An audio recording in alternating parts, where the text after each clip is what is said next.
আপনারা দেখছেন শিরোনাম update, powered by Misba agro product, Arambagh, Hooghly. Co-powered by Asha cancer institute, new hospital road, Rampurhat, Birbhum. যারা বামপন্থী নেতারা এগুলো বেঁচে আছেন তাদের বলছি, আরে প্যার কিয়া তো ডরনা কিয়া? কতদিন লুকিয়ে লুকিয়ে প্রেম করবে? আরে কি আগেকার দিনে ছোট ছোট ছেলেমেয়েরা প্রেম করতো কিরকম? স্কুলের পাশে নয়, বাড়ির পাশে নয়, দূরে, আরো দূরে, পাড়ার বাইরে। এরা আর এখন রাজ্যে প্রেম করছে না, এরা চলে যাচ্ছে দিল্লিতে গিয়ে ওখানে কি প্রেম, কি ভালোবাসা। হ্যাঁ, ওখানে গিয়ে ডাকছে, বলেছে এই এদিকে এসো, এসো না, ধরে নিয়েছে হাত। আপনি ওখানে গিয়ে ভালোবাসা দেখবেন, কংগ্রেস, তৃণমূল, সিপিএম, সিপিআই সব এক। নমস্কার, আপনারা দেখছেন সংবাদ শিরোনাম, আর শিরোনাম আপডেট নিয়ে আপনাদের সঙ্গে আমি রয়েছি মান্টি। বাংলার রাজনীতিতে এখন নতুন সমীকরণ, নতুন মুখ, নতুন রাজনৈতিক ঠিকানা, নতুন আলোচনা। আর সেই আলোচনার কেন্দ্রে রয়েছে একটি পুরনো কথা।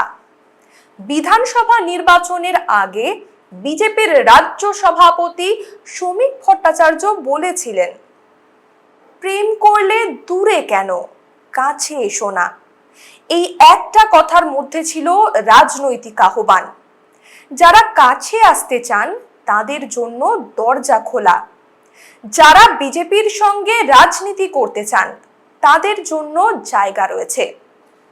কিন্তু নির্বাচনের আগে বলা সেই কথার অর্থ আর নির্বাচনের পরের পরিস্থিতি দুটো কি একই রকম? সেখানেই তৈরি হচ্ছে নতুন প্রশ্ন। কারণ আজ বাংলার রাজনৈতিক সমীকরণ বদলেছে, বিজেপি এখন ক্ষমতায়, আর তারপর থেকেই নতুন করে সামনে আসছে দল বদলের আলোচনা। তৃণমূলের সঙ্গে দীর্ঘদিন যুক্ত থাকা কোনো নেতা যদি বিজেপির দিকে এগিয়ে আসেন, তাহলে প্রশ্ন উঠবেই, তিনি কেন আসছেন? কি বদলালো? তার রাজনৈতিক চিন্তাধারা বদলেছে, নাকি বাংলার ক্ষমতার সমীকরণ বদলেছে? তিনি কি সত্যি নতুন রাজনৈতিক বিশ্বাস খুঁজে পেয়েছেন, নাকি নতুন রাজনৈতিক ভবিষ্যতের হিসেব করছেন? আর সবকিছুর শেষে সব থেকে যে বড় প্রশ্নটা রয়ে গেল, সাধারণ মানুষ এই ঘটনাকে ঠিক কিভাবে দেখছেন? কারণ রাজনীতিতে নেতা দল বদলাতে পারেন, নেতা বক্তব্য বদলাতে পারেন, নেতা রাজনৈতিক অবস্থান বদলাতে পারেন, কিন্তু ভোটার কি এত সহজে ভুলে যান? তিনি কি মনে রাখেন না? কে একদিন কি বলেছিলেন, কার বিরুদ্ধে ভোট চেয়েছিলেন, কোন পতাকা হাতে মানুষের কাছে গিয়েছিলেন, আর আজ কোথায় দাঁড়িয়ে আছেন? আজকের এই বিশেষ প্রতিবেদনে আমরা কোনো রাজনৈতিক দলের হয়ে কথা বলবো না, বরং প্রশ্ন তুলব। প্রশ্ন বিজেপির সামনে, প্রশ্ন তৃণমূলের সামনে, আর প্রশ্ন সেই নেতাদের সামনেও যারা রাজনৈতিক ঠিকানা বদলাচ্ছেন। সবশেষে বিচার করবেন কে? জনতা। কারণ রাজনীতির মঞ্চে অনেক কথা বলা যায়, অনেক প্রতিশ্রুতিও দেওয়া যায়, অনেক স্লোগান তোলা যায়, কিন্তু ভোটের বাক্সে শেষ কথা বলেন সাধারণ মানুষ। নির্বাচনের আগে বিজেপির রাজনৈতিক বার্তা ছিল পরিবর্তনের, তৃণমূলের বিরুদ্ধে লড়াই, রাজ্যের রাজনৈতিক পরিস্থিতি বদলানোর ডাক। সেই সময় বিজেপির সঙ্গে নতুন নতুন মানুষের যোগাযোগের কথাও সামনে এসেছিল। শ্রমিক ভট্টাচার্যের সেই বক্তব্য ছিল একটি রাজনৈতিক আহ্বান, দূরে কেন, কাছে আসুন। কিন্তু তখন বিজেপি ছিল ক্ষমতা দখলের লড়াইয়ে। আজ পরিস্থিতি বদলেছে, আজ বিজেপি ক্ষমতায়, আর এখানেই দল বদলের অর্থ নিয়ে নতুন বিতর্ক শুরু হচ্ছে। কারণ ক্ষমতার বাইরে থাকা কোনো রাজনৈতিক দলে যোগ দেওয়া আর ক্ষমতায় থাকা দুটোকে সাধারণ মানুষ একইভাবে দেখবেন কি? এই প্রশ্নটা ভীষণ গুরুত্বপূর্ণ। ধরুন একজন নেতা দীর্ঘদিন একটা দলের হয়ে রাজনীতি করেছেন, সেই দলের নেতৃত্বের প্রশংসা করেছেন, সেই দলের হয়ে ভোট চেয়েছেন, বিরোধী দলকে আক্রমণ করেছেন, তারপর রাজনৈতিক সমীকরণ বদলালো আর তিনিও দল বদলালেন। তখন সাধারণ ভোটারের মনে প্রশ্ন আসতেই পারে, তাহলে এতদিন আপনি যা বলেছিলেন সেগুলো কি সত্যিই ছিল, নাকি আজ আপনি যা বলছেন সেটাই সত্যি? দর্শকদের কাছে আজ আমাদের প্রশ্ন, আপনি একজন রাজনৈতিক নেতাকে কিভাবে বিচার করেন? তার কথায়, তার আদর্শে, নাকি তার কাজের মধ্যে? কারণ রাজনৈতিক দল বদলানো আইনত কোনো অপরাধ নয়। গণতন্ত্রে একজন ব্যক্তি নিজের রাজনৈতিক সিদ্ধান্ত নেওয়ার অধিকার রাখেন, কিন্তু রাজনৈতিক সিদ্ধান্তের জবাবদিহিও থাকে, বিশেষ করে সেই মানুষের কাছে যারা তাকে বিশ্বাস করে ভোট দিয়েছিলেন। রাজনীতিতে দল বদল নতুন কিছু নয়। ভারতের রাজনীতির ইতিহাসে বহু নেতা দল বদলেছেন, কেউ মতের অমিলের কারণে, কেউ নেতৃত্বের সঙ্গে সংঘাতের কারণে, কেউ রাজনৈতিক নীতির কারণে। আবার এমন ঘটনাও ঘটেছে যেখানে ক্ষমতার পরিবর্তনের সঙ্গে সঙ্গে নেতার রাজনৈতিক ঠিকানাও বদলে গেছে। বাংলাও এর বাইরে নয়, কিন্তু এখনকার পরিস্থিতি একদম আলাদা। কারণ ক্ষমতার সমীকরণ বদলানোর পর দল বদলের প্রশ্নটি আরো বেশি গুরুত্বপূর্ণ হয়ে উঠেছে। আজ যে দল ক্ষমতায়, সেই দলের দিকে রাজনৈতিক নেতাদের ঝোঁক বাড়লে বিরোধীরা অবশ্যই প্রশ্ন তুলবে, বলবে এটা কি আদর্শের জয় নাকি ক্ষমতার আকর্ষণ? আবার বিজেপিও বলতে পারে মানুষ নিজের সিদ্ধান্ত নিতে স্বাধীন। কেউ যদি বিজেপির নীতি ও রাজনীতিকে সমর্থন করে দলে আসতে চান, তাহলে তাকে স্বাগত জানানো হবে। দুই পক্ষের যুক্তি থাকবে, রাজনীতিতে সেটাই স্বাভাবিক। কিন্তু সাধারণ মানুষ, তিনি হয়তো আরো সহজ একটি প্রশ্ন করবেন, আপনি কাল কি বলেছিলেন আর আজ কি বলছেন? একটু বিরতির পর আবার ফিরে আসছি। ফিরে এসে প্রশ্ন তুলব বিজেপির নিজের ঘর নিয়ে। নতুন নেতাদের জন্য দরজা খুললে পুরনো কর্মীদের মনে কি প্রশ্ন তৈরি হতে পারে? ফিরবো এই আলোচনায়, তবে তার আগে শিরোনাম আপডেটে নিচ্ছি একটা ছোট্ট বিরতি, সঙ্গে থাকুন। উন্নতমান পুষ্টিগুণ সম্পন্ন, সুস্বাস্থ্যকর এবং সুস্বাদু চাল প্রস্তুতকারী অন্যতম সংস্থা মিসবা অ্যাগ্রো প্রোডাক্ট। উন্নত মানের ধান থেকে চাল প্রস্তুত করতে আমরা উন্নত প্রযুক্তির মেশিন ব্যবহার করে থাকি। আপনার প্রতিদিনের খাদ্য তালিকায় অবশ্যই রাখুন মিসবা অ্যাগ্রো প্রোডাক্টের পুষ্টিগুণ সম্পন্ন সুস্বাদু চাল। যোগাযোগ করুন বর্ধমান রোড ভায়া বাহলানপুর, বাটলান, হুগলি। যোগাযোগ নম্বর 7001119580। ব্যারাকপুরে অত্যাধুনিক মানের চিকিৎসা পরিষেবার প্রয়াস নিয়েছে শহরের অন্যতম বেসরকারি হাসপাতাল নিউ প্যানাশিয়া। 24 ঘন্টা এমার্জেন্সি ও আইসিইউ সুবিধা, ল্যাপারোস্কোপিক সার্জারি, হাঁটু ও হিপ জয়েন্ট প্রতিস্থাপন, প্লাস্টিক সার্জারি এবং ব্রেন ও স্পাইন সার্জারি সহ স্বাস্থ্যসাথীর সুবিধাও আছে। ঠিকানা দেবপুকুর, ব্যারাকপুর, বারাসাত রোড, ব্যারাকপুর, উত্তর 24 পরগনা। যোগাযোগ 8240050422। আপনারা দেখছেন শিরোনাম update, powered by Misba agro product, Arambagh, Hooghly. Co-powered by Asha cancer institute, new hospital road, Rampurhat, Birbhum. ফিরে এলাম বিরতির পর। সঙ্গে থাকার জন্য ধন্যবাদ। আপনারা দেখছেন শিরোনাম আপডেট। এবারে আসা যাক বিজেপির পুরনো কর্মীদের প্রসঙ্গে। একটা রাজনৈতিক দল শুধু বড় নেতাদের নিয়ে তৈরি হয় না। একটি দলের আসল শক্তি থাকে তার কর্মীদের মধ্যে, যারা বছরের পর বছর সংগঠনের জন্য কাজ করেন, রোদে দাঁড়ান, বৃষ্টিতে মিছিল করেন, নির্বাচনের সময় বাড়ি বাড়ি যান, পোস্টার লাগান, সভা সংগঠিত করেন, কঠিন সময়েও দলের সঙ্গে থাকেন। আজ যদি হঠাৎ করে অন্য দল থেকে বহু পরিচিত মুখ এসে সেই দলে জায়গা পান, তাহলে পুরনো কর্মীদের মনে প্রশ্ন তৈরি হওয়া অস্বাভাবিক কিছু নয়। একজন পুরনো বিজেপি কর্মী হয়তো বলতে পারেন, আমরা যখন কঠিন সময়ে দলের সঙ্গে ছিলাম তখন আপনারা কোথায় ছিলেন? এই প্রশ্নটা রাজনৈতিকভাবে গুরুত্বপূর্ণ, কারণ ক্ষমতায় আসার আগে এবং ক্ষমতায় আসার পরে একটি রাজনৈতিক দলের পরিস্থিতি বদলে যায়। ক্ষমতার আগে কর্মীরা লড়াই করেন দলকে বড় করার জন্য, আর ক্ষমতায় আসার পর নতুন নতুন মানুষ সেই দলে আসতে চান। এটাই রাজনৈতিক বাস্তবতা। কিন্তু নতুনদের স্বাগত জানাতে গিয়ে পুরনোদের গুরুত্ব কমে যাচ্ছে কিনা সেই বিষয়টিও দেখতে হয়। কারণ সংগঠনের ভিত দুর্বল হলে শুধু বড় নেতা দিয়ে দীর্ঘদিন রাজনীতি চালানো যায় না। তাই বিজেপির সামনে এখন একটি বড় ভারসাম্যের প্রশ্ন।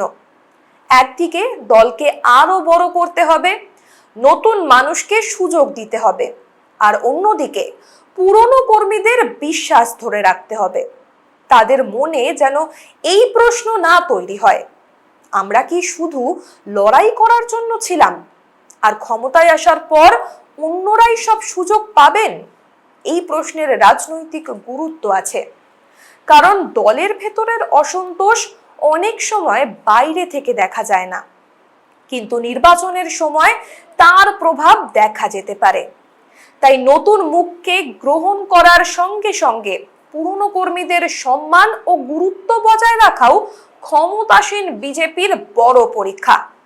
অন্যদিকে তৃণমূলের কাছেও এই পরিস্থিতি কিন্তু সহজ নয়, কারণ কোনো নেতা দল ছাড়লে শুধু যে তিনি দল ছাড়ছেন তাকে নিয়ে প্রশ্ন হয় না, প্রশ্ন ওঠে সেই দলের ভেতরেও, কেন তিনি চলে গেলেন, দলের সঙ্গে তার সমস্যা কোথায় ছিল, নেতৃত্বের সঙ্গে দূরত্ব কেন তৈরি হলো, তিনি কি দীর্ঘদিন ধরে অসন্তুষ্ট ছিলেন, নাকি রাজনৈতিক ক্ষমতার পরিবর্তনের পর তার সিদ্ধান্ত বদলালো? এই প্রশ্নগুলোর উত্তর তৃণমূলকেও খুঁজতে হবে, কারণ দল বদল সবসময় শুধু নতুন দলের সাফল্যের গল্প নয়, এটা পুরনো দলের সংগঠনের জন্য একটা সতর্কবার্তা হতে পারে। তৃণমূল অবশ্য বলতে পারে যারা ক্ষমতার পরিবর্তনের সঙ্গে সঙ্গে দল বদলাচ্ছেন তারা আসলে আদর্শের রাজনীতি করছেন না। এই অভিযোগ বিজেপির বিরুদ্ধে রাজনৈতিক অস্ত্র হিসেবেও ব্যবহার করা হতে পারে। আবার বিজেপির যুক্তি হতে পারে, একজন মানুষ যদি নিজের রাজনৈতিক মত পরিবর্তন করেন তাহলে তাকে বাধা দেওয়ার অধিকার কারও নেই। দুই পক্ষের বক্তব্য থাকবে, রাজনৈতিক লড়াই চলবে, কিন্তু সাধারণ মানুষ কি দেখবেন? সম্ভবত তারা দেখবেন কে কখন কি বলেছিলেন আর আজ তিনি কি করছেন। এখানে আমরা আপনাদের একটা প্রশ্ন করতে চাই। ধরুন আপনার এলাকার একজন জনপ্রতিনিধি বা রাজনৈতিক নেতা দীর্ঘদিন একটা দলের হয়ে কাজ করলেন, আপনার কাছে ভোট চাইলেন, একটা নির্দিষ্ট দলের প্রতীক নিয়ে নির্বাচনে দাঁড়ালেন, তারপর কয়েক বছর বা কয়েক মাসের মধ্যে তিনি অন্য দলে চলে গেলেন। আপনি সেই সিদ্ধান্তকে কিভাবে দেখবেন?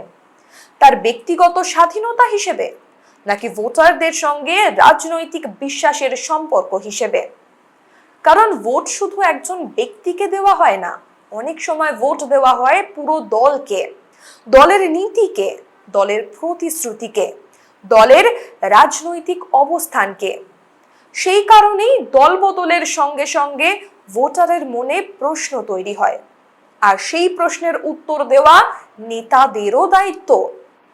একটু বিরতির পর ফিরে আসছি এরপর সবচেয়ে বড় প্রশ্ন নিয়ে, শুধু পতাকা বদলালেই কি রাজনীতি বদলে যায়? এই আলোচনা নিয়ে ফিরছি ছোট্ট একটা বিরতির পর, সঙ্গে থাকুন।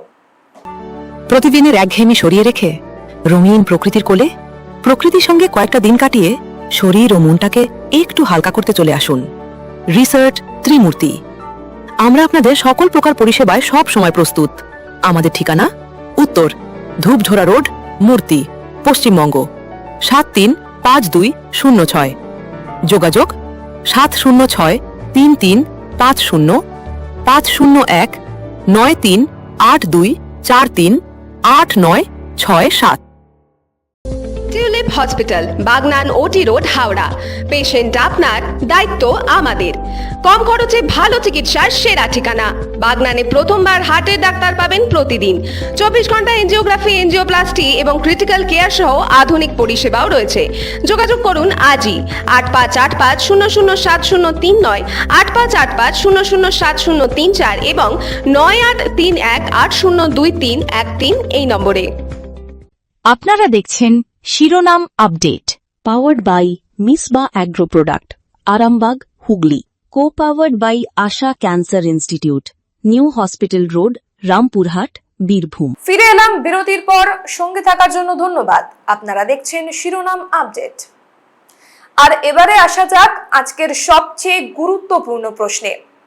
শুধু পতাকা বদলালেই কি রাজনীতি বদলে যায়? একজন নেতা এক দল থেকে অন্য দলে গেলেন, তার রাজনৈতিক ঠিকানা বদলালো, কিন্তু তার কাজের ধরন কি বদলালো? মানুষের প্রতি তার দায়িত্ববোধ কি বদলালো? রাজনীতির পদ্ধতি কি বদলালো? প্রশাসনের কাজের ধরন কি বদলালো? আর এখানেই আসে আসল প্রশ্ন, কারণ সাধারণ মানুষের সমস্যা দলবদল দিয়ে মেটে না। একজন যুবক চাকরি চাইলে তার কাছে রাজনৈতিক নেতার দল বদলের খবরের চেয়ে চাকরির সুযোগ কিন্তু বেশি গুরুত্বপূর্ণ। একজন রোগী ভালো চিকিৎসা চাইলে তার কাছে হাসপাতালের পরিষেবা গুরুত্বপূর্ণ। একজন অভিভাবক চান সন্তানের ভালো শিক্ষা, একজন সাধারণ মানুষ চান নিরাপদ রাস্তা, ভালো পরিবহন, দ্রুত প্রশাসনিক পরিষেবা, আইন শৃঙ্খলা। অর্থাৎ শেষ পর্যন্ত মানুষের কাছে প্রশ্ন একটাই, আমার জীবনে কি বদলালো? বিজেপি বাংলায় ক্ষমতায় এসেছে, তাই এখন তাদের সামনে সবচেয়ে বড় পরীক্ষা শাসনের। দলবদল করে রাজনৈতিক শক্তি বাড়ানো যেতে পারে, নতুন নেতা এনে সংবাদ শিরোনাম তৈরি করা যেতে পারে, বড় সভা করা যেতে পারে, কিন্তু সাধারণ মানুষের দৈনন্দিন সমস্যার সমাধান সেটা করতে হবে প্রশাসনিক কাজের মাধ্যমে। এই জায়গাতেই আগামী দিনে বিজেপির সাফল্য বা ব্যর্থতার বিচার হবে। মানুষ পরিবর্তনের আশায় ভোট দিলে সেই পরিবর্তনের অর্থ কি? শুধু সরকার বদল, শুধু মুখ বদল, শুধু পতাকা বদল, নাকি প্রশাসনের ধরনও বদলাবে? এই প্রশ্ন কিন্তু এখন খুব গুরুত্বপূর্ণ, কারণ মানুষ হয়তো বিজেপিকে ভোট দিয়েছেন ঠিকই একটা নতুন রাজনৈতিক বাস্তবতার আশায়। তাহলে তারা দেখতে চাইবেন কি বদলালো, সরকারি পরিষেবা কতটা বদলালো, দুর্নীতির বিরুদ্ধে কি পদক্ষেপ হলো, চাকরির সুযোগ বাড়লো কি, শিক্ষা এলো কি, শিল্প এলো কি, আইন শৃঙ্খলার পরিস্থিতি কেমন হলো? এই প্রশ্নগুলোর উত্তরে আগামী দিনে রাজনৈতিকভাবে সবচেয়ে গুরুত্বপূর্ণ হয়ে উঠবে, কারণ মানুষের ধৈর্য কিন্তু সীমিত। মানুষ রাজনৈতিক বক্তব্য শোনেন ঠিকই, কিন্তু শেষ পর্যন্ত তিনি নিজের জীবনের বাস্তবতার সঙ্গে সেই বক্তব্য মিলিয়েও দেখেন।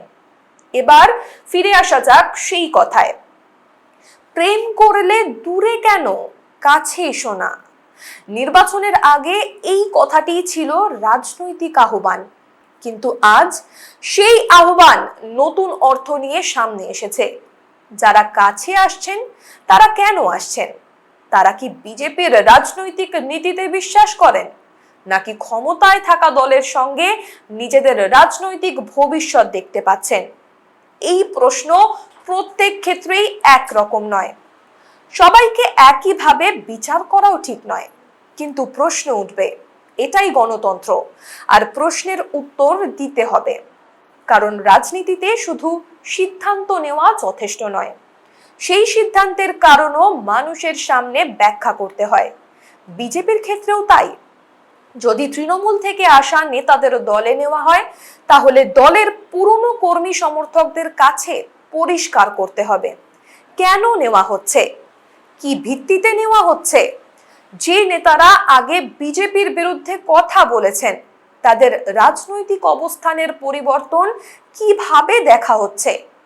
শুধু দল বদলালেই কি অতীতের সব বক্তব্য শেষ হয়ে যায়? এই প্রশ্নের উত্তর বিজেপিকে দিতে হবে। তৃণমূলের সামনেও প্রশ্ন রয়েছে। শুধু বিজেপিকে আক্রমণ করলেই হবে না, দলের ভেতরে কেউ কেন অসন্তুষ্ট হচ্ছেন সেটাও দেখতে হবে। কেউ দল ছাড়ার সিদ্ধান্ত নিচ্ছেন কেন? স্থানীয় স্তরে কোনো সমস্যা রয়েছে কি? নেতৃত্বের সঙ্গে দূরত্ব বাড়ছে কি? সংগঠনের মধ্যে কোনো অসন্তোষ রয়েছে কি? এই প্রশ্নগুলোর উত্তর তৃণমূলকেও খুঁজতে হবে। কারণ দলবদল শুধু যিনি যাচ্ছেন তার গল্প নয়, এটা যে দল থেকে তিনি বেরিয়ে যাচ্ছেন সেই দলেরও পরীক্ষা। প্রেম করলে দূরে কেন, কাছে এসো না, এই আহ্বান হয়তো নির্বাচনের আগে রাজনৈতিকভাবে মানুষকে কাছে আসার বার্তা দিয়েছিল, কিন্তু নির্বাচনের পরে সেই কাছাকাছি আসার কারণটাই এখন বড় প্রশ্ন। এটা কি রাজনৈতিক বিশ্বাসের সম্পর্ক নাকি রাজনৈতিক সুবিধার?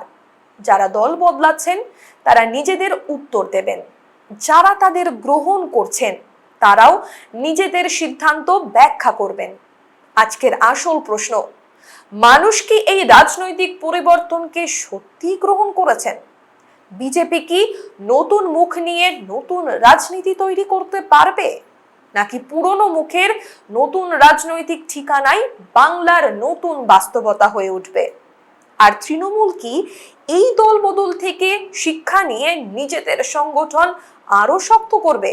এই প্রশ্নগুলোর উত্তর আজই মিলবে না, কিন্তু সময়ের সঙ্গে অবশ্যই মিলবে, নির্বাচনের সময়ে মিলবে। আর শেষ পর্যন্ত সেই উত্তর দেবেন বাংলার মানুষ। কারণ রাজনীতির মঞ্চে শেষ কথা কোনো নেতা বলেন না, শেষ কথা কোনো রাজনৈতিক দলও বলেন না, শেষ কথা বলেন ভোটার। আর সেই ভোটারের বিচারই ঠিক করবে কাছে আসাটা ছিল রাজনৈতিক বিশ্বাসের জন্য নাকি ক্ষমতার সুবিধার জন্য। উত্তর পেতে অপেক্ষা আগামী দিনের। কেমন লাগলো আমাদের আজকের এই প্রতিবেদন কমেন্ট করে অবশ্যই জানাবেন, আর লাইক, শেয়ার, সাবস্ক্রাইব করতে একদম ভুলবেন না। শিরোনাম আপডেট আজ এ পর্যন্তই। দেখতে থাকুন সংবাদ শিরোনাম। নমস্কার। আপনারা দেখছেন শিরোনাম update, powered by Misba agro product, Arambagh, Hooghly. Co-powered by Asha cancer institute, new hospital road, Rampurhat, Birbhum.